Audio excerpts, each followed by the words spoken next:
gente, voltei. Estamos aqui ainda em Pacaembu, né? E eu vou entrar hoje para mostrar aqui para vocês onde foi a primeira casa onde eu morei. Isso aqui tudo, ó, essa região toda aqui era um métier de botecos, tá? E esses botecos eram o ó do Borogodó quando eu vim morar aqui. Aí, ó, vocês vão ver essa casa aqui onde tá o carro branco. Aí, ó. Essa casa aqui onde eu morei, tá? Que foi o inferno da minha vida. Essa rua era o ó do Borogodó, tá? Foi aqui onde eu morei, a primeira casa, né, onde eu passei 6 anos. Até esqueci que hoje é dia de feira. Mas enfim, como eu não tô com dinheiro vivo, né? Porque eu nunca ando com dinheiro. Então assim, não vai fazer muita diferença pra mim, senão até passaria na feira.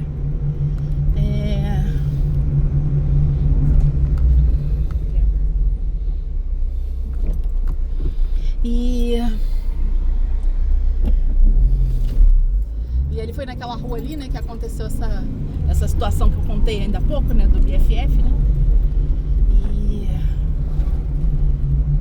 que foi o meu primeiro contato com ele, né? Como eu já falei, deixei claro pra vocês, né?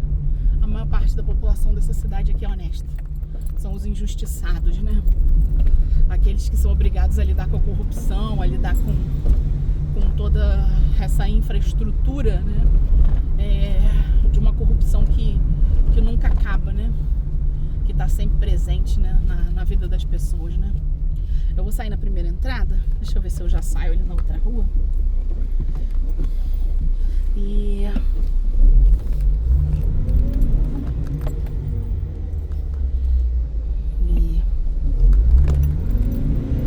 aqui também era a rua onde a gente consertava carro e tudo mais, né? Já vou sair na outra rua pra já ficar mais fácil. E eu conheço a cidade aqui com uma palma da minha mão, né? Porque eu vivi muito tempo aqui, né? Então realmente eu conheço a cidade com uma palma da minha mão. É uma cidade sofrida, uma cidade onde as injustiças sociais aqui são gigantescas. Uma cidade que sofre todo tipo de preconceito das outras cidades, né? São as histórias, até como eu falei, né, naquele dia que eu falei que as pessoas queriam falar mal de mim, né?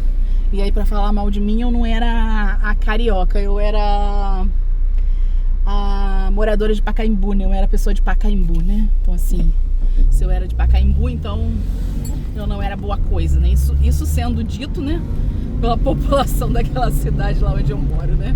Então, assim, pelos bandidos da cidade onde eu moro. Então assim, enfim, né? Coisas que você só ouve, né? Nessa região. Agora pode ver. E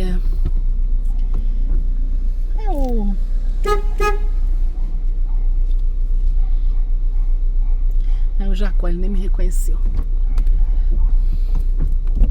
Aí esse rapaz trabalhou com Monte durante muito tempo, né? A esposa dele trabalha com Monte, né? Então, enfim, ela é chefe lá também no fórum onde Monte trabalha. E então, assim, esse tipo de situação, né? A gente já teve careca de passar, né? E essa cidade aqui, ela sofre muito com isso, tá? Sofre muito com todo esse preconceito, com toda essa injustiça social, entendeu? Que você vê. E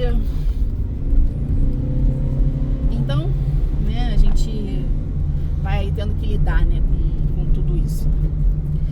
Eu vou dar um tempo, né, pra vocês verem essas questões dos personagens, porque a gente tá falando sobre muitos, né? Muitos personagens, vocês têm que começar a conhecer, começar a ver a interligação, né? Os relacionamentos, né, dessas pessoas, principalmente os relacionamentos familiares, né? Que é a pior coisa que acontece aqui, né? Que você pode, né? Você não sabe quem é parente de quem é, né? É filho de quem é... Pode ir em cima. Quem é amigo de quem. E as pessoas te fazem de idiota, né? Nesse sentido, tá? Te fazem de idiota. E então eu vou dar um tempo nos personagens criminosos dessa história. E eu gostaria de falar, né, para esse personagem que mudou a história da realidade dessa cidade, né? E também esse personagem que, de certa forma, né, mudou a história da realidade da minha vida, né? eu quero hoje fazer uma homenagem a esse personagem, né, que é o homem honesto, né? E o homem honesto que trabalha aqui nesse lugar que vocês, né, acabaram de ver, né? O homem honesto que tem que lidar, né, com toda essa lama, essa sujeira. O homem honesto, ele nasceu numa família super pobre, tá? Super pobre. O pai dele é servente de escola, a mãe dele lavava roupa pra fora, cuidava de casas, né, fazia comida, enfim, né? E esse homem honesto, né? De novo, a penal, né? A penal tá ativo. E esse homem honesto, né? Ele nunca achou que ele fosse crescer muito na vida, né? Em função da origem dele, né? Do lugar de onde ele veio, né? Então, pra ele, qualquer coisa, né? Já era suficientemente bom, né? E o homem honesto, ele nasceu com uma doença muito grave, né? Muito grave, que é uma doença que mata, né? Na infância mata 50% das pessoas, na fase adulta, né? Essa doença mata 70%. A probabilidade de você sobreviver chega a ser até menor do que isso, né? Então, assim, o homem honesto, ele foi a pessoa que sobreviveu às estatísticas, né? Sobreviveu às estatísticas. E esse homem honesto, que veio dessa família, né? De origem humilde, né? Ele se formou em filosofia. E foi quando ele descobriu o mundo, tá? Ele descobriu o mundo através da filosofia. E isso eu acho que é uma das coisas mais lindas da vida, tá? É o quanto o conhecimento é capaz de mudar as pessoas, o quanto os autores, eles têm assim como eu poderia dizer, uma representatividade, uma representação, entendeu? Uma importância, tá? Dentro da vida de uma pessoa, o quanto eles são capazes de inspirar, tá? E o homem honesto, ele se inspirou num autor da filosofia chamado Immanuel Kant, que ele gostava bastante, e esse homem honesto, né, que aprendeu sobre ética, aprendeu sobre moral, né, que foi nascer na universidade. Eu sempre brinco com ele, né, dizendo que ele nasceu na universidade, e é uma brincadeira real, porque realmente ele nasceu a partir da universidade, do conhecimento que a universidade deu para ele. E foi a partir dali que ele começou a ter sonhos. Ele saiu daquela realidade cruel, né, na qual ele nasceu, com uma vida predita, uma vida quase de castas, né, que essa localidade ela aqui tem, né? E ele saiu dessa realidade para poder sonhar, para poder achar que ele poderia ser tudo aquilo que ele quisesse ser, né? Tudo aquilo que fosse capaz, né? Ele fosse capaz de ser. E ele se forma em filosofia, vai dar aula em escola. O salário, se vocês verem o contra-cheque do homem honesto, era assim, quanto ganha um professor aqui nessa região, tá? O quanto ganha um professor aqui. O salário do homem honesto era, assim, indigno em todos os sentidos. Tem lá contra-cheque dele de R$150, de R$300, isso tudo dentro do serviço público, tá? Eram contra-cheques, assim, que você realmente nem sabe, né? Como as pessoas que saíram de uma graduação, se formaram, são capazes de receber um salário tão baixo, né? Pago por essas prefeituras daqui, tá? É muito surreal, tá? Muito surreal. Fazia o meu salário, assim, de professora, né? De escola pública, né? Da prefeitura do estado do Rio de Janeiro. Eu também passei em concurso para outras prefeituras, né? Eu nunca quis dar aula no estado, exatamente porque o salário era uma porcaria.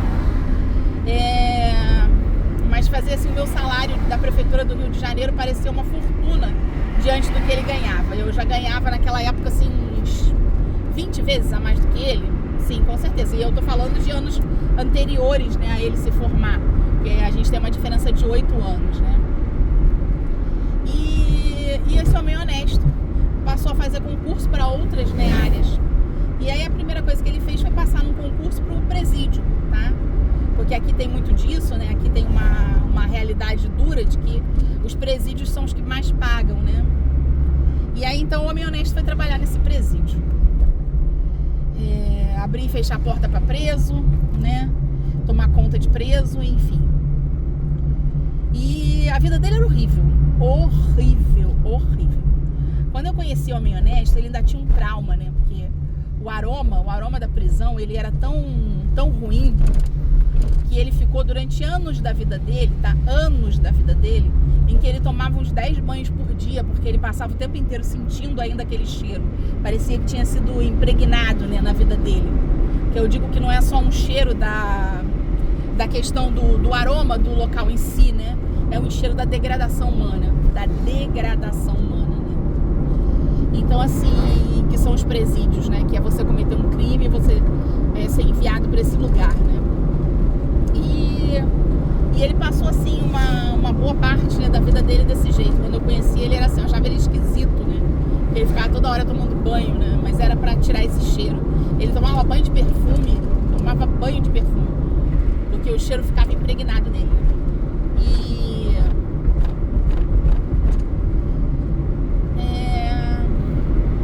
Mas mesmo assim, os sonhos dele eram pequenos ainda, tá? Ele sonhava em terminar a faculdade dele de Direito. Ele fazia faculdade de Direito nessa época. O salário dele inteiro era para pagar a universidade e ele ainda vivia endividado. Quando eu conheci ele, estava todo endividado, porque a gasolina não pagava, então ele vivia de empréstimo, entendeu? Para poder pagar a gasolina, bancar a gasolina da ida, né, em volta dele. Ele nasceu numa cidade que a gente vai passar por ela, né? Quando a gente estiver próxima, eu mostro pra vocês, que é a cidade de Junquerópolis. Daqui era uma das mais organizadinhas, tá? Mas nos últimos 5 anos, a cidade de Junquerópolis foi dominada pelo tráfico de drogas. Dominada. Tanto é que a gente até quis se mudar, né, pra essa cidade, né? Mas os próprios pais dele, né, falaram, não vem pra cá não, porque o negócio aqui tá muito feio. Então, e era o sonho dele, né, até então, se formar em Direito, né? Só que ele veio de uma dura realidade, uma realidade onde ele ganhava um salário miserável, né? Uma realidade onde ele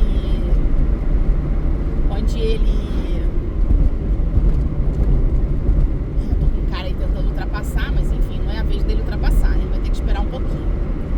E aí as pessoas ficam apertando a gente pra ver se a gente acelera, mas eu não vou acelerar porque eu não tô aqui pra ficar queimando gasolina, né? E o belezinha tem que aguardar a vez dele, né? Logo ali na frente vai ter vez. E aí, essa realidade, né, ruim, na qual ele, né, nasceu, ele não conseguia perceber, né, que não dava pra ele estudar. O dinheiro que ele ganhava era impossível, né? Impossível. E os pais dele já tinham pago uma graduação pra ele, né? Então, assim, eles não tinham mais obrigação, né? E o dinheiro dele não dava. Ó, o cara, olha como é que ele tá carregando aquela roda. Aí se aquela roda voa, solta, vocês imaginam a desgraça, né?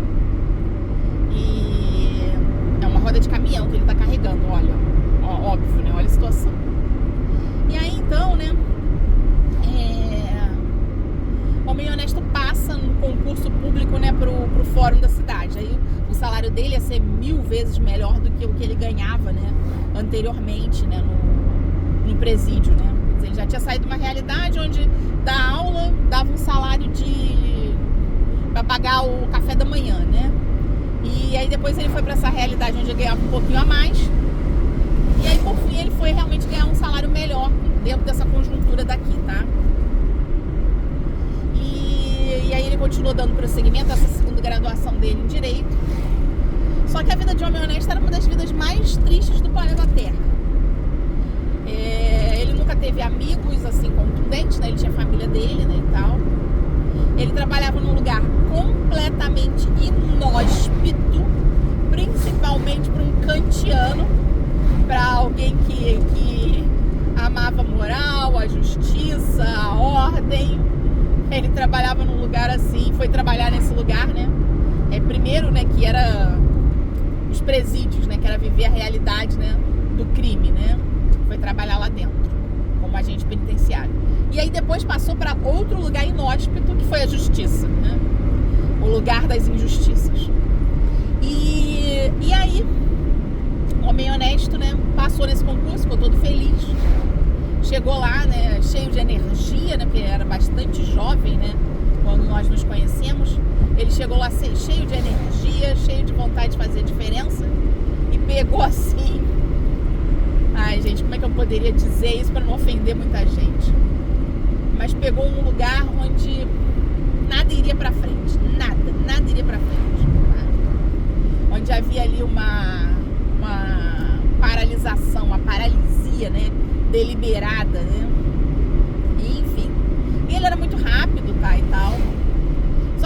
conheceu logo depois, né, que ele passou nesse concurso pro fórum. A gente se conheceu no Second Life, que era um jogo de computador, né? A gente se conheceu ali, dentro desse jogo. E aí, nós começamos a nos relacionar, né? E aí ele logo quis casar comigo, né? E a gente foi parceiro de alma, né? Sabe aquela coisa assim, parceiro de alma? Aquele tipo de situação que você assim, você nem acredita que você conhece uma pessoa assim, né? A gente foi exatamente isso, a gente foi parceiro de alma, né? Aquelas pessoas assim, destinadas a se encontrar, ficar juntas, né? E quando o Homem Honesto me conheceu, apesar de eu já estar numa fase financeira da minha vida muito ruim, né? Mas ainda assim a minha realidade é uma realidade muito superior à dele, né? De uma pessoa que, né, que trabalhou assim em empregos que pagavam muito bem e vinha, né, de um bairro nobre no Rio de Janeiro e tal. Eu não nasci nesse bairro não, tá? Mas a partir do momento que eu passei a ter uma situação, uma condição de vida, né? Eu vim da Zona Norte inicialmente, né, da cidade, né? Mas a gente não tá aqui pra falar de mim, a gente tá aqui pra falar do Homem Honesto. E aí, ele ficou deslumbrado. Pensa numa pessoa que ficou deslumbrada quando conheceu a Zona Sul do Rio de Janeiro, quando conheceu uma cidade grande, né? Que ele só tinha ido pro Paraná, numa cidade lá pequena, né? Era onde ele tinha ido, e numa cidade de Minas, que era uma cidade histórica. E aí você pensa nesse menino no Rio de Janeiro. Ele ali viveu uma grande crise, tá? Uma crise de que ele não queria voltar pra cá. Foi difícil, hein? Foi difícil convencer ele a voltar pra cá. Ele quase foi demitido por abandono de emprego. Quase. Ele não queria voltar. E aí ele me convenceu a morar aqui, né? Eu vim pra cá morar com ele, né?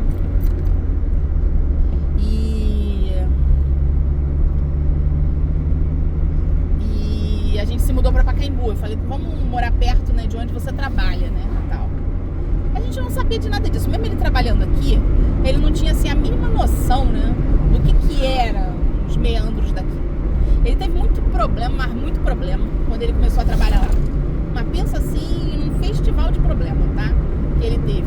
Que era ter que lidar, né, com essas injustiças, com um monte do discurso, né, do eu não me importo. Que até hoje é o discurso que mais revolta, né, o Homem Honesto. É o discurso em que as pessoas não se importam com as outras. É esse mundo onde as pessoas não se importam, que se dane, né? Eu não tô nem aí, cada um com o seu problema, né? Aquele ema. E o Homem Honesto, ele, né, começou como é que se diz? A se contrapor a tudo isso. E quando ele me conheceu, a situação foi infinitamente pior. Vocês já imaginam, né? Se ele já tinha aquela revolta, né? Revolta intrínseca, né? Vocês imaginam então quando a gente se conheceu. Aí realmente, né, a personalidade dele mudou assim, mudou de uma forma chocante, tá? Chocante. Então assim, e ele passou, né, ao que eu sempre chamo de lutar pelos seus direitos, né?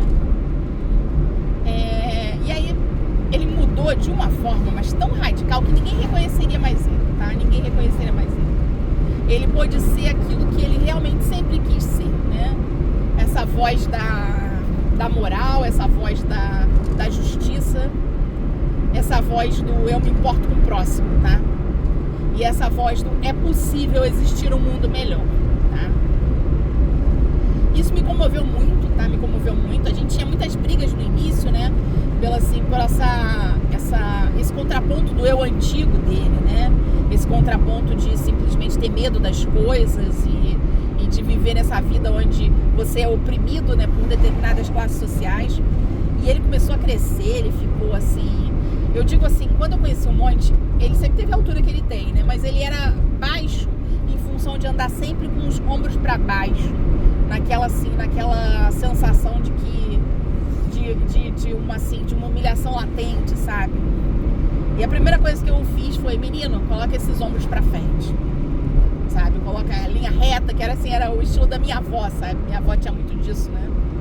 A minha avó é linha reta, cabeça erguida, entendeu? Postura. E esse menino cresceu de uma forma, sabe?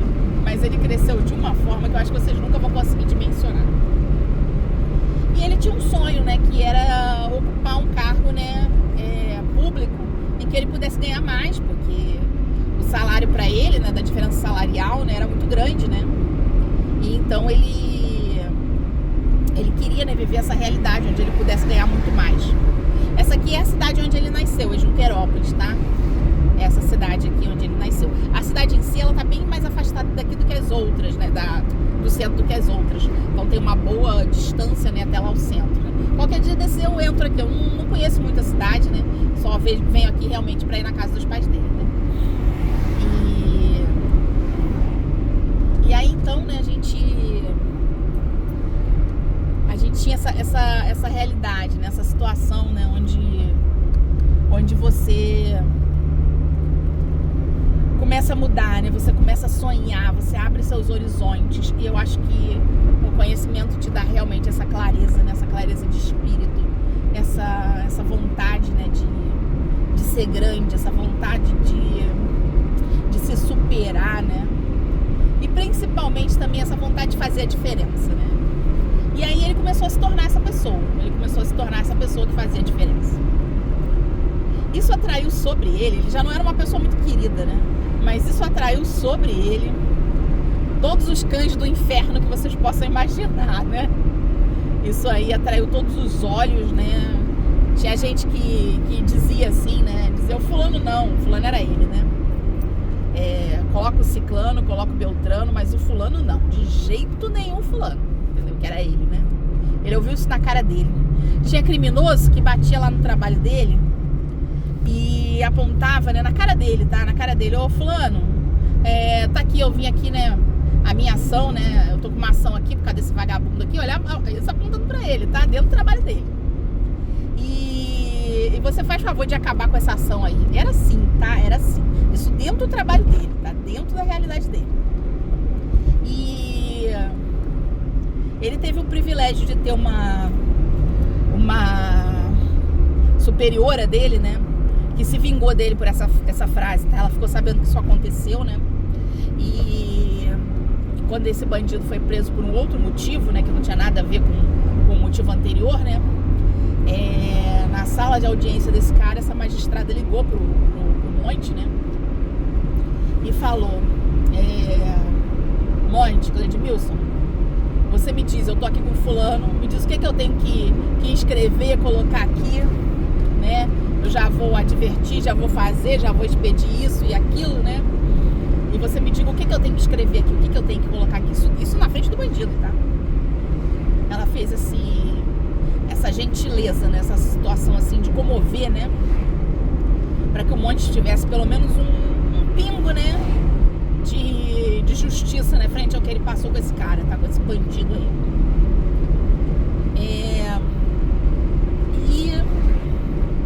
E assim, ele passou por um monte de injustiças. Um monte de injustiças, tá? E até que ele foi nomeado chefe. E aí ele foi nomeado chefe, que era chefe do criminal, né? E a partir daí ele começou a se destacar muito na carreira dele, né? Muito mesmo. E logo depois ele acabou sendo nomeado, né, escrivão, né? Que seria, antigamente era supervisor de serviço, eu nem sei se esse cargo ainda existe, né? Que foi o cargo máximo que ele pode chegar ali dentro, né? Aí ele foi nomeado, né, nessa situação. E aí que ele pôde realmente, né, fazer a diferença total, né? A primeira coisa que ele queria, né, era colocar tudo em dia, era colocar todos aqueles processos que estavam lá amontoados. Nessa época ainda era processo físico, né?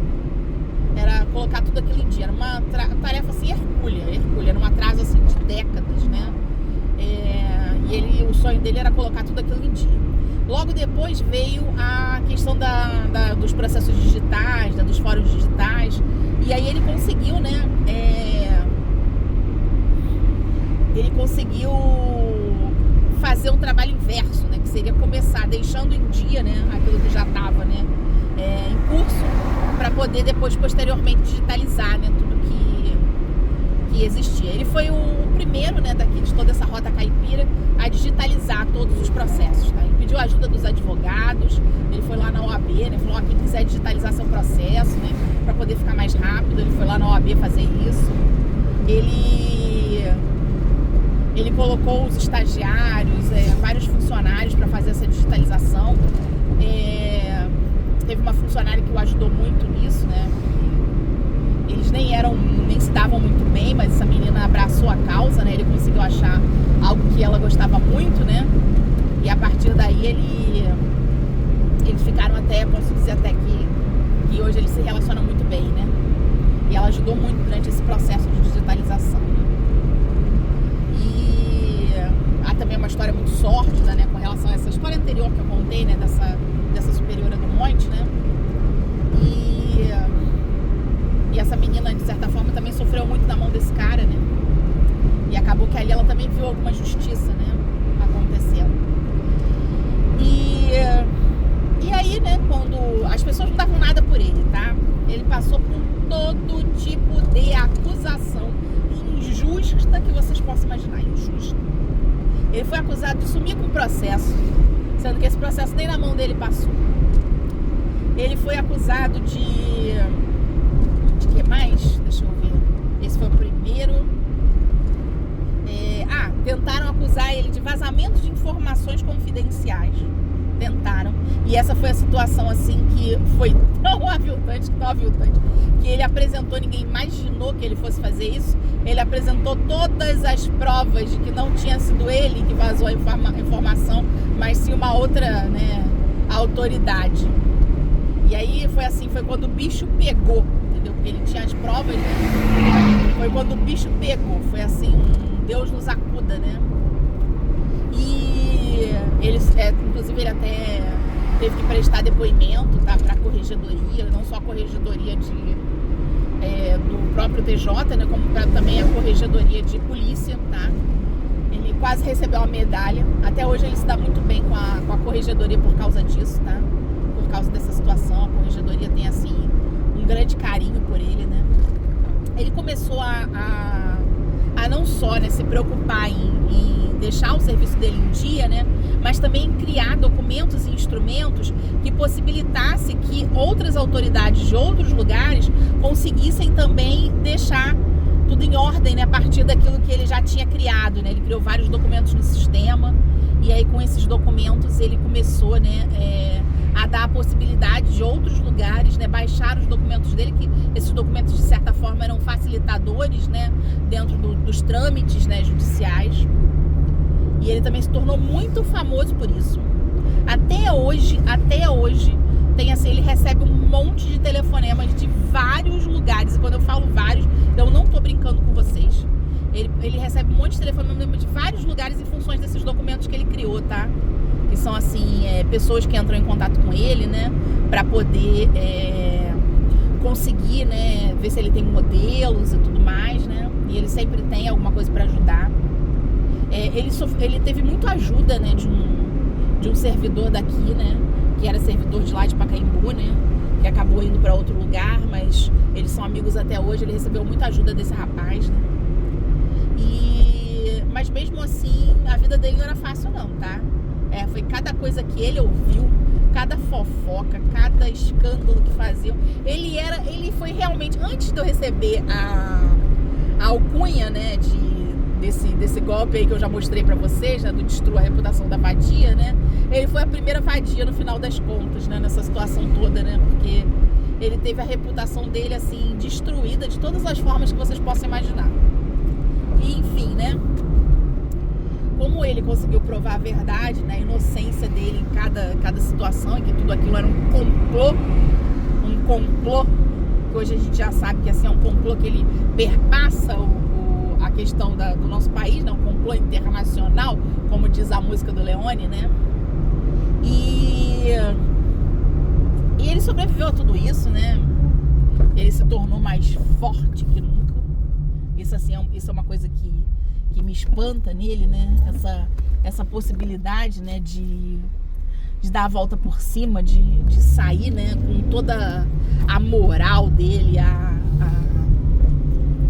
reputação dele libada, entendeu? Assim, com todo o orgulho de levantar a cabeça e de dizer eu não faço parte dessa lama, né?